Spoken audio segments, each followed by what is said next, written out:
যেদিন আকাশের সূর্যটা মাথার কাছে নেমে আসবে, সূর্যের প্রচন্ড প্রখর তাপে তোমার মাথার মগজগুলো গলে গলে ভাতের মাড়ের মতো কান দিয়ে আর নাক দিয়ে টপ টপ করে পড়বে।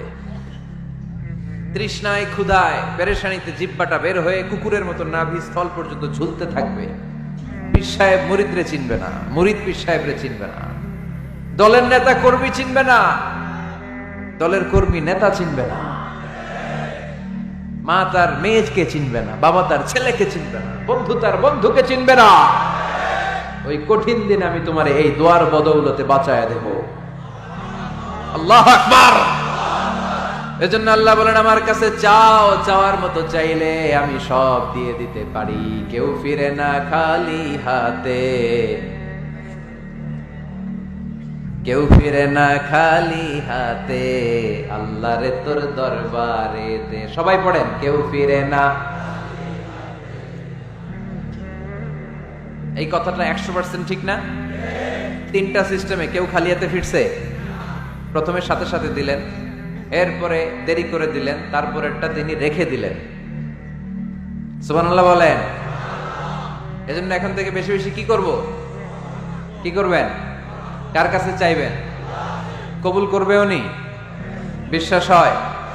সন্দেহ লাগে? লাগে লাগে? কবুল করবে কে? সব নবীরা চেয়েছেন একজনের কাছে, তিনি কে? সব আল্লাহর ওলিরা চাইতেন একজনের কাছে, তিনি কে? আমরাও চাইব একজনের কাছে, তিনি কে? সাইয়েদনা আদম আলাইহিস সালাম কি দোয়া করলেন এই কোরআনে আছে না নাই? সাইয়েদনা ইব্রাহিম কোন দোয়া করলেন কোরআনে আছে না নাই? সাইয়েদনা আদম আলাইহিস সালাম ভুল করে একটা নিষিদ্ধ ফল খেয়ে ফেললেন, যখন উপলব্ধি করলেন চোখের পানি ছেড়ে কান্না জুড়ে দিলেন আর দোয়া করতে আরম্ভ করলেন। পড়েন, রব্বানা যালামনা আনফুসানা ওয়া ইল্লাম তাগফির লানা ওয়া তারহামনা লানাকুনান্না মিনাল খাসিরিন। ও আমাদের রব, যালামনা আনফুসানা, নফসের উপর জুলুম করেছি, অন্যায় করেছি, অপরাধ করেছি। তুমি যদি ক্ষমা না করো আমরা শেষ হয়ে যাব, আমরা ক্ষতিগ্রস্তদের মধ্যে শামিল হয়ে যাব। ঠিক কি না? সাইয়েদনা আদম আলাইহিস সালাম এই দোয়া করে মাফ পেয়েছিলেন। শত শত বছর কাঁদতে কাঁদতে এই দোয়া করার পরে মাফ করেছে কে? আমরাও যদি ভুল করি, অন্যায় করি, এই দোয়া করলে মাফ করবে কে? আমরা কি ভুল টুল কিছু করি? হ্যাঁ, করেন? আমরা ভুলকারী, আমরা পাপী, আমরা পাপীর ঘরের পাপী। ঠিক কি না? পাপের সাগরে আমরা হাবুডুবু খাই, পাপের কোনো শেষ নাই। আকাশের নিচে, জমিনের উপরে আমার চেয়ে বড় পাপী কেউ আছে? এমন কোনো পাপ নাই আমরা করি নাই। আমরা পাপী, পাপীর ঘরের পাপী। ঠিক কি না? এজন্য এই দোয়াটা বললে ক্ষমা করে কে? আবার সাইয়েদনা ইব্রাহিম আলাইহিস সালাম এই কোরআনের মধ্যে রয়েছে, তিনি দোয়া করেছেন, রব্বি জাআলনি মুকিমাস সালাতি ওয়া মিন যুররিয়্যাতি রব্বানা ওয়া তাকাব্বাল দুআ। সুবহানাল্লাহ পড়েন, রব্বি জাআলনি মুকিমাস সালাহ, আল্লাহ আপনি আমার নামাজ কায়েমকারী বানান, ওয়া মিন যুররিয়্যাতি, আমার সন্তানদেরকেও আপনি নামাজ কায়েমকারী বানান। রব্বুল আলামিন এই দোয়াটা আমার পক্ষ থেকে আপনি কবুল করে নেন। পড়েন আমিন। দেখেন, ছেলে যদি নামাজ না পড়ে আমাদের কাছে দোয়া চাওয়ার আগে এই দোয়াটা করে নিয়েন আল্লাহর কাছে, রব্বি জাআলনি মুকিমাস সালাহ ওয়া মিন যুররিয়্যাতি রব্বানা ওয়া তাকাব্বাল দুআ। আল্লাহ আপনি আমারও নামাজ কায়েমকারী বানান, আমার নতুন প্রজন্ম, আমার সন্তানদেরকেও নামাজ কায়েমকারী বানান। এই দোয়া আল্লাহর কাছে করতে হয়। আল্লাহর কাছে দোয়া না করলে ছেলে মেয়ে নামাজি হয় না। নেককার সন্তান চাইবো কার কাছে? নেককার স্ত্রী চাইবো কার কাছে? আবার সাইয়েদনা ইউনূস আলাইহিস সালাম দোয়া করলেন, লা ইলাহা ইল্লা আনতা সুবহানাকা ইন্নী কুনতু মিনাল যালিমিন। এই দোয়াটা পড়েন আপনারা কখন? তুফান ছুটলে? কখন পড়েন আপনারা ইউসুফের খিলে এই দোয়াটা? আমাদের এলাকায় গ্রাম বাংলায় আমরা দেখছি তুফান ছুটলে পড়ে। বজ্রপাত, বজ্রপাতরে কি বলেন আপনারা? ঠাড়া, টাড়া। এই বজ্রপাত শুধু বজ্রপাত না, এটা বিপদে পড়ার দোয়া। এটা কিসে পড়ার দোয়া?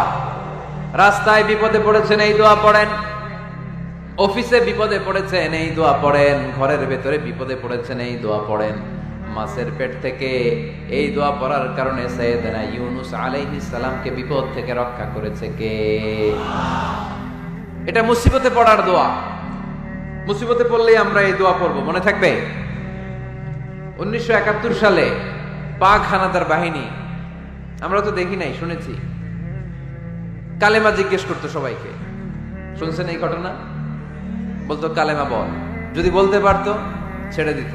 যেহেতু পাকিরা ছিল মুসলমান, হিন্দু ভাইদেরকে ওরা শুট করতো, হিন্দু টের পাইলে গুলি। তো এক বাঙালি মুসলমানকে ধরে পাকিস্তানি মিলিটারি জিজ্ঞেস করতেছে, কালেমা বল, মুসলমান নাকি হিন্দু? কয় আমি মুসলমান। কয় তাহলে কালেমা বল, সালে কালেমা বাতা। এখন সে ভয়ে এই দোয়া পড়া শুরু করছে। সে পড়তে শুরু করছে, লা ইলাহা ইল্লা আনতা সুবহানাকা ইন্নী কুনতু মিনাজ জালিমিন। পাকিস্তানি কয় সালে ये तो मुसीबत का कलिमा है, মানে বাঙালি এটা তো মুসিবতে পড়লে পড়ে। বাঙালি কয় হাম তো ভি মুসিবত মে হ্যায়, আমিও তো মুসিবতেই আছি। তুমি বন্দুক মাথার মধ্যে ধরে আমার কালিমা জিজ্ঞেস করতেছো, আমার কি আর হুশ জ্ঞান আছে? আমি কি পড়তেছি আমি নিজেই জানি না। তাহলে এটা হচ্ছে মুসিবত কা দোয়া, মুসিবত কা কালিমা। বিপদে পড়লেই পড়বেন, শুধু এমন না যে তুফান ছুটলে পড়বেন, আকাশে থান্ডার বজ্রপাতে পড়বেন না। যে কোনো দোয়াতেই লা ইলাহা ইল্লা আনতা সুবহানাকা ইন্নী কুনতু মিনাজ জালিমিন। লা ইলাহা, কোনো মাবুদ নাই, ইলাহা নাই, ইল্লা আনতা, আল্লাহ তুমি ছাড়া কোনো উপাস্য নাই, সুবহানাক তুমি পবিত্র, ইন্নী কুনতু মিনাজ জালিমিন আমি জালিমদের অন্তর্ভুক্ত। ঠিক কি না? আবার অনেকের মুখের মধ্যে গিড়া লেগে যায়, কথা বলতে পারে না, আটকে যায়। বাংলায় বলে তুতলামি। কি বলে? আছে, এরকম আছে। সাইয়েদনা মুসা আলাইহিস সালাম কথা বলতে গেলে আটকে যেত, মুখে কষ্ট হতো। সাইয়েদনা মুসা আলাইহিস সালাম দোয়া করলেন, রাব্বি শরহ লি সাদরি ওয়া ইয়াসসির লি আমরি ওয়াহলুল উকদাতাম মিন লিসানি ইয়াফকাহু কওলি। রাব্বি শরহ লি সাদরি, আল্লাহ হৃদয়কে প্রশস্ত করে দেন। ওয়া ইয়াসসির লি আমরি, আল্লাহ আমার কাজকে, আমার দায়িত্বকে আমার জন্য সহজ করে দেন। ওয়াহলুল উকদাতাম মিন লিসানি, আমার জিহ্বায় যে কথা আটকে যায়, গিড়া লেগে যায়, এই গিটটা আপনি খুলে দেন। চিল্লায় পড়েন আমিন। আমাদের অনেক ছেলে মেয়েদের মুখে কথা আটকে যায়, আছে না নাই? এই দোয়াটা শিখাবেন। সব নবীরা এরকম দোয়া করতে। নবীরা দোয়া করলে কবুল করতো কে? আল্লাহর হাবিব দোয়া করলে কবুল করতো কে? আল্লাহর হাবিব সাল্লাল্লাহু আলাইহি ওয়াসাল্লাম চাচাতো ভাই আব্দুল্লাহ ইবনে আব্বাসের জন্য দোয়া করলেন, আল্লাহুম্মা ফাক্কিহহু ফিদ্দীন ওয়া আল্লিমহু তা'ওয়িল। আল্লাহ আমার এই ছোট্ট চাচাতো ভাই আব্দুল্লাহ ইবনে আব্বাসকে আপনি দ্বীনের জ্ঞান দেন, আপনি কোরআনের ব্যাখ্যা শিক্ষা দেন। কবুল করে নিল কে? এই দোয়ার বরকতে উনি রাইসুল মুফাসসিরিন হয়েছে, লিডার অফ দ্য অল মুফাসসির অফ কোরআন। কোরআনের সব মুফাসসিরদের সর্দারের নাম কি জানেন? জানেন না? আব্দুল্লাহ ইবনে আব্বাস রাইসুল মুফাসসিরিন, সব তাফসীর কারকদের বস, সব তাফসীর কারকদের লিডার আল্লাহর হাবিবের এই দোয়ার বদৌলতে। এজন্য আমার কাছে কেউ যদি ছেলে মেয়ে নিয়ে আসে, বলে হুজুর হেফজখানায় গানের অনুষ্ঠানে আসো, মদের আড্ডা খানায় আসো, জুয়া খেলাতে আসো, ওইদিকে যাওয়া যাবে না। মুমিনের রাস্তাটা সোজা, এটা সিরাতুল মুস্তাকিম। এই রাস্তায় যদি একবার উঠে যান, ডানে বায়ে কোনো মোড় নাই, খালি চলবে, খালি চলবে, ইউ টার্ন নাই, কোনো চৌমুহনী নাই। এই রাস্তা শুরু হয়েছে দুনিয়াতে, এই রাস্তার শেষ মাথা ঢুকে গিয়েছে জান্নাতে। এজন্য প্রতিদিন সালাতে আমরা পড়ি, আল্লাহ তুমি আমাদেরকে সরল সঠিক পথ দেখাও। আমরা যদি কোনোদিন রাস্তা হারিয়ে ফেলি, আমাদেরকে রাস্তা দেখায় কে?